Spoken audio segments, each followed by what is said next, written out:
Hello and welcome YouTube. My name is Shay and this is another episode of Shay Develops. Today we're going to be talking about Booleans. Yes, the true-false value. In C#, they work a little differently than they do in other languages like C++ or JavaScript. And that is, there's no truthy or falsy values. Like you can't have an empty string be false or 0 be false or string of 0 be true. It doesn't work like that in C#. Instead, you really only have true and false. And you can specify a Boolean value in one of two ways. You can either use the bool keyword, true value equals true, or you can use Boolean keyword. We can do false value equals false.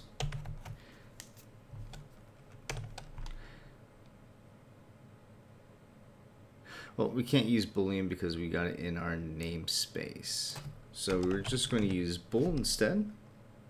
But that would work if you, because I've named my project Boolean, and that was kind of a mistake on my part. So you can also do a literals with Booleans. So in order to do a literal, instead of just automatically defining something as true and false, you can define an expression that will evaluate to true or false. So Boolean, let's do expression equals, let's take two. Let's do int x equals 1, int y equals 90. And so now we have these two integers. And let's say we just want to see if they're equal to each other. So we can do x dot equals, and then we can do y.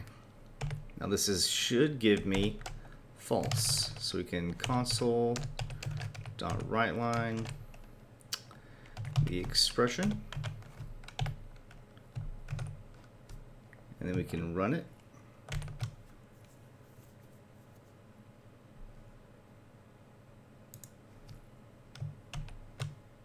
There it goes. And we get false.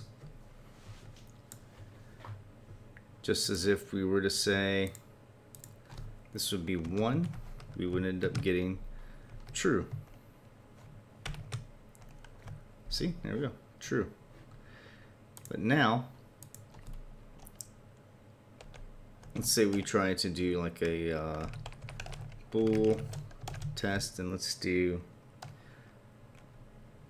a value of 1, because in some languages 1 is true, but not in C#. C#, it's got a Boolean, has got to be true or false. There's no in-betweens, and that saves a lot of headache later on if you were to do, like, so you can't just necessarily do like if, you know, x is saying that x would be set as a variable that would define as true. So you have to do like x, so you have to do an expression that equals true or false. So you see x does not equal 0. That would evaluate to true because x is 1 and therefore does not equal 0. So since this expression evaluates to true, it allows this to work as you would originally expected. But just to have a variable set doesn't make it inherently true in C#. Alright, and that's actually all I have for the Boolean topic with C#. Stay tuned though, I've got more videos coming out soon. Let me know in the comments. Like I said, if you didn't understand something, need some better explanation, whatever the case may be, let me know. Hope you guys have a great day. I do this so I can help teach other aspiring developers and help teach myself learn this stuff a bit better. It's called the Feynman technique, and that's where you learn something but then teach what you learned to help drive home, you know, what it is that you're trying to learn yourself.